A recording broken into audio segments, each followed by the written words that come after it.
Hi guys, welcome to How to Solutions YouTube channel. In today's video, I'm going to show you how you can create poll in Facebook Messenger. Before getting into this video, must subscribe to our YouTube channel and click on the bell icon.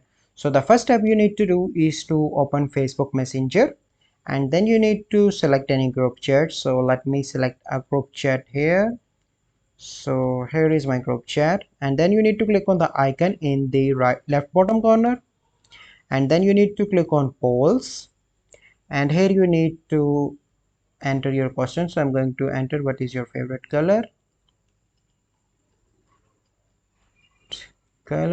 and here you need to enter options. So I'm going to add red, blue, white, green, and then you need to click on create poll. So now poll is creating, so you need to wait for a few seconds. So here you can see that the poll is created.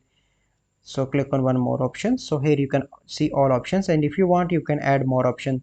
So this is a process by which you can create poll on Facebook Messenger. I hope you find this video helpful. If you find this video helpful, must like this video, subscribe to our YouTube channel for future videos. We'll see you in the next video. Thank you. Have a good day.